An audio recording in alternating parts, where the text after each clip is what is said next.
Hello again, welcome to a tour of York Railway Museum. I should say the National Railway Museum. This is the very last steam locomotive to be built. Evening Star, built in 1960, obsolete almost as soon as it was built. Really great to see it preserved like this. Let's have a look in the cab.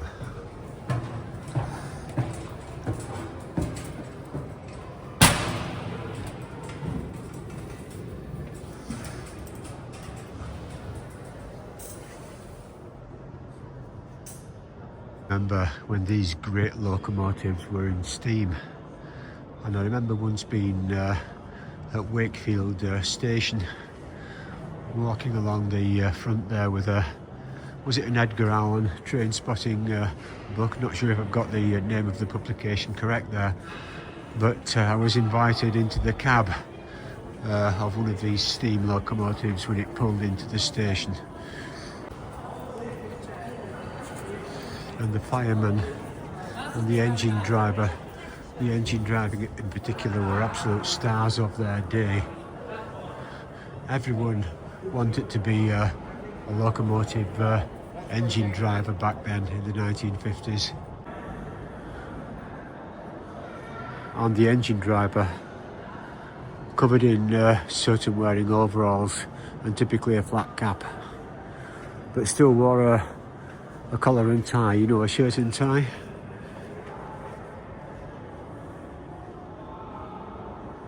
Back in the day though, it was ONER, the ONER line that these trains ran on up here in the north, and there was also the LMS line.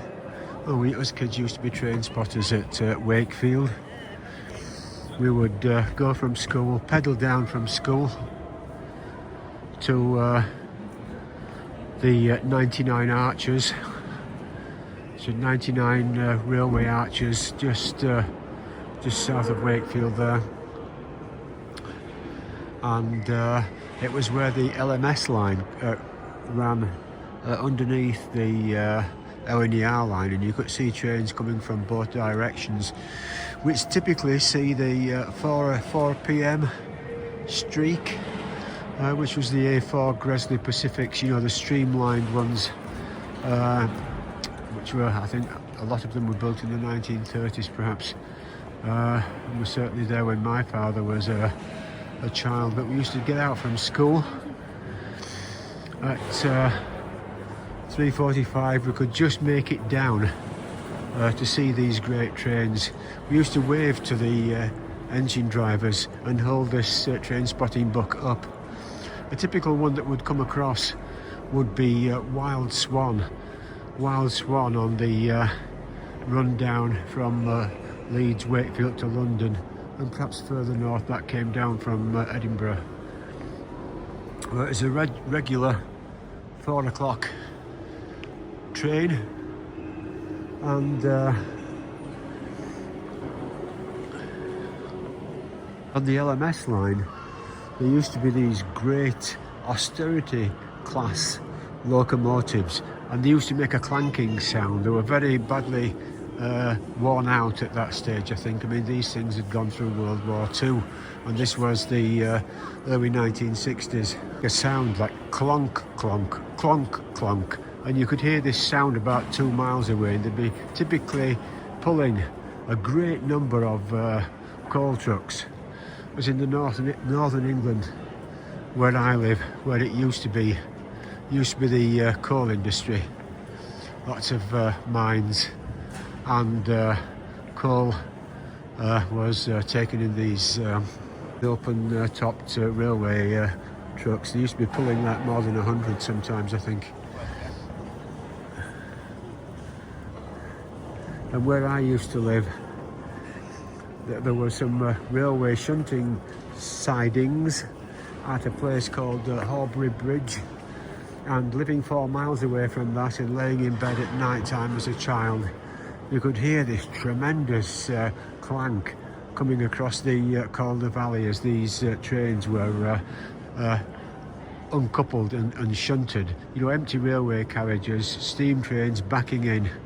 This great big railway junction with lots of sidings there at Horbury Junction. I think that was on the LMS line. And all gone now, all swept away with the passage of time. But you could hear them. It used to wake you up actually until you got used to it. And here we have Mallard. Again, Mallard, one of the trains, one of the Gresley A4 Pacifics that I saw back in the day. Was a train spotter, probably between about 10 years old and 11 years old. At 11 years old, that had sort of passed, and I became interested in other things. But it was great while we were doing it. We also, as 10-year-olds, used to get on the train in Wakefield and go totally unaccompanied to Doncaster, which is where the sheds and the plant were, you know, where the steam locomotives were maintained and perhaps manufactured as well, I'm not sure. And we used to go there, run about on the back streets, and then eventually make our way back home to Wakefield. And probably 3 of us, used to be 2, 3, 4 of us sort of do that. This is Lodestar, Great Western Railways 4003. When you got a 4 number like that, I think it meant it was from the south of the country. We never saw any of these trains up north, and I never got any further south. Interesting, we were in Doncaster perhaps for the last time as children, around 1959 then it would be, because I was born in 48, and there was just one diesel shunter. Doncaster was packed with steam trains under steam, and then we saw this. I remember standing on a bridge at Doncaster and seeing this diesel shunter, and thinking, we all thought as a group, that's not going to catch on. You know, 'cause it looked pretty pathetic. And then there's a gap of thinking about trains, where we became interested in other things. But then I remember having a motorcycle at age 16 and getting about a lot more. I had one of those Honda 90s, the sort of sports model that would do about 60 miles an hour on the flat if you crouched on the petrol tank. That mobilised me and got me about the country, and suddenly realised all the steam trains were gone. And then one day, coming back from the Lake District, there it was, Mallard in steam. And this is the cutaway. I made an earlier video of York Railway Museum, but without a phone that's as good as this one. I'm filming this on a iPhone 16 Pro Max, so it'll be interesting to see whether this is actually any better regarding picture quality. It's pretty dim lighting in here.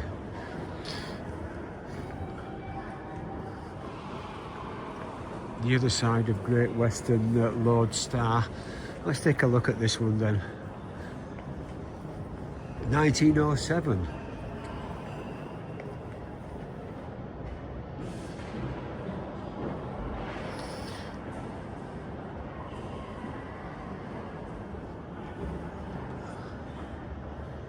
A long time ago, that, when you think about it.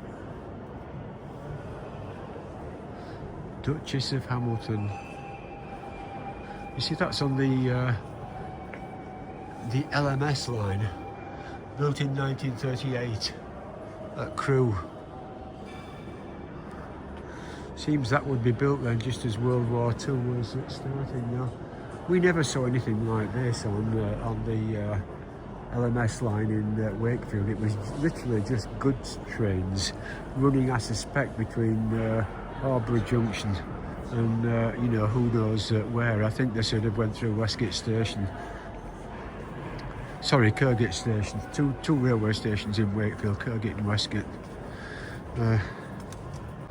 Westgate being on the Leeds London line.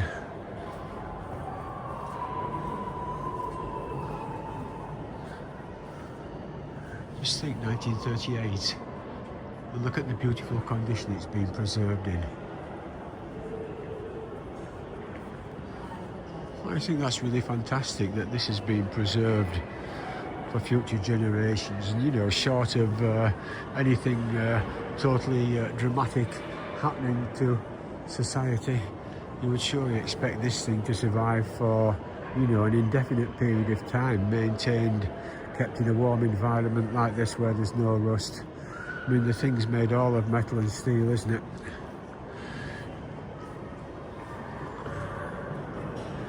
You know, short of some sort of upheaval in the country or something that doesn't bear thinking about. But there is the, well, just look at the LMS line there. Would have been wonderful to see this in steam back in the day. But there is LNER on the other side of Mallard. And I'm just reflecting on Sir Nigel Gresley, the great steam locomotive engineer, which, from memory, I think he worked on these locomotives and he designed them. There, the dynamometer car.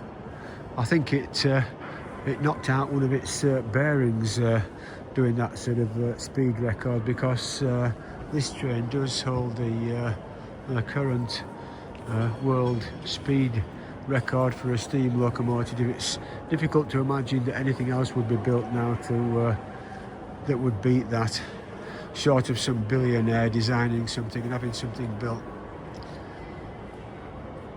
that could beat it. There it is, the Dynamo's fastest surviving steam-hauled railway carriage in the world.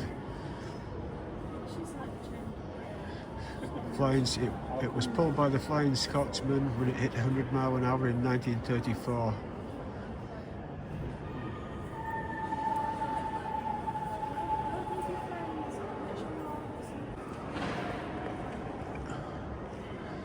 With this little engine, bauxite, 1874.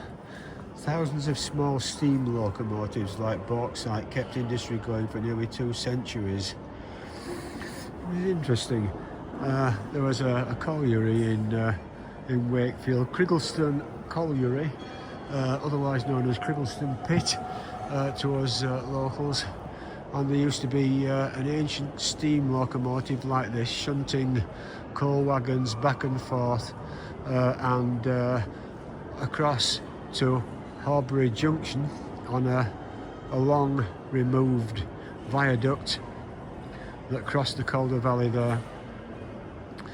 Gone for the whole of my lifetime, I think, and we used to see, well, almost, we used to see these rattling along very slowly at just above walking speed. Similar sort of train pulling coal wagons, and the tracks would be uneven and the thing would be wobbling about as it moved. Coal, Yorkshire coal.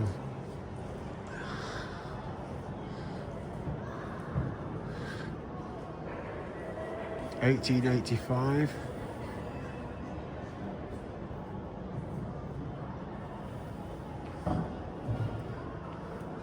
So it's talking about a double bogie.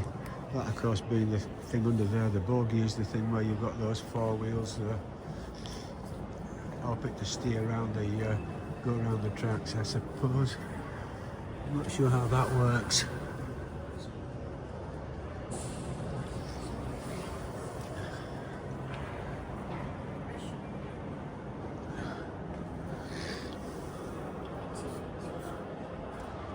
You can just imagine almost the ghosts of the long dead engineers and firemen that used to crew these things.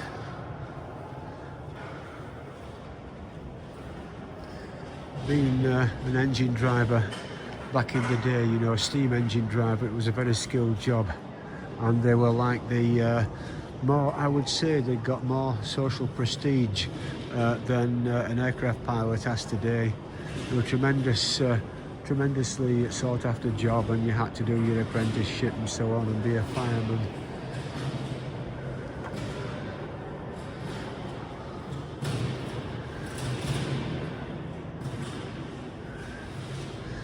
And there's the engine driver there, controlling all the controls in the steam locomotive as it blasts down between Wakefield and London over the 99 Arches viaduct. Well, some of these engine drivers were better than others, kinder than others to the firemen. You know, you could actually adjust the controls on these steam locomotives so they didn't use quite as much steam, you know, when they were travelling and they were under steam, which meant the firemen had to work not quite as hard. But some of these drivers were perhaps more brutal. You know, sort of. I remember reading about one of them that wouldn't assist the firemen with that, and said, no, it's got to be designed. It's got to be run on this certain level of cut-off or something. I think it was, because that's how it was designed.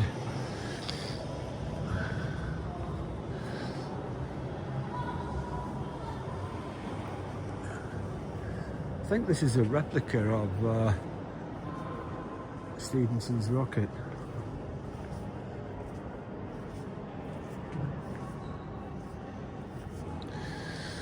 And there's the boiler.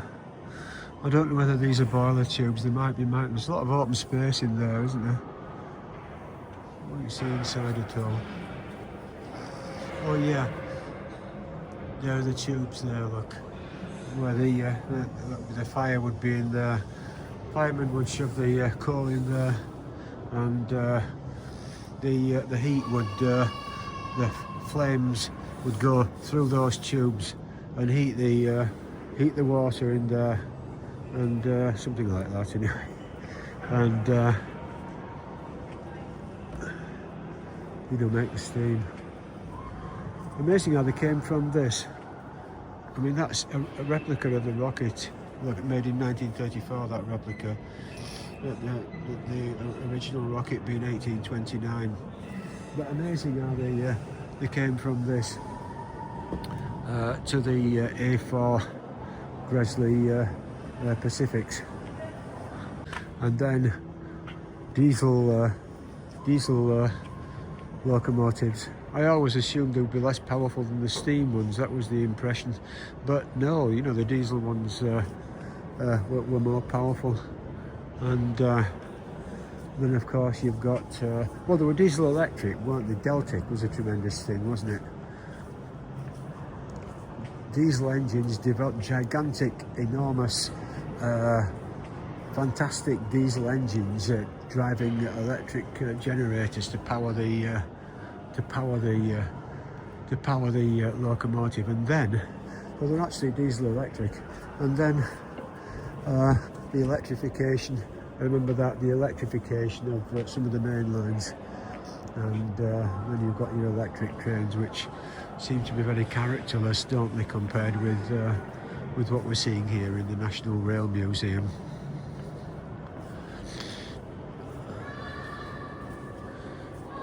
This is the active turntable here, where trains are brought in and out. You can see here the railway lines, and that turntable there, now driven by electricity, but turns around. Well, you can turn the things around, get them in and out. I think Evening Star is one of the stars here, isn't it? Built right as I was saying, right at the end of steam was coming to an end, and I wonder if that's why they chose the name Evening Star. Really was an evening star of steam trains. We'll just walk around here again and have a look at this locomotive that was built in the UK for China. And this has got some sort of like an Archimedes screw device, something like that, a big screw underneath. It looks as though you can't get up into the cab, but I've actually been into the cab before, and underneath there isn't a fireman shoveling coal in. There's like a screw, and it fetches coal, like a screw, and it fetches coal through into the firebox automatically without a fireman having to do anything about it. Now, when you think about the distances this locomotive would have covered in China, it's designed in the UK and then to a Chinese specification, and this would cover enormous distances, of course, whereas in the UK your steam trains just are covering a few hundred miles, and in the UK it's very easy to sort of have a coal stop or scoop up water between the tracks. There used to be water scoops, you know, where a steam locomotive could scoop up water, but these would be going over the vast distances in China. It's quite a locomotive when you look at it, isn't it? Anyway, I'll end the video at this point, and I hope you've enjoyed this second tour I've made around York Railway Museum. There is an earlier one I did where there are some different trains if you'd want to look that up on the channel. So thanks for watching this. Take care now and see you in another video. Goodbye for now.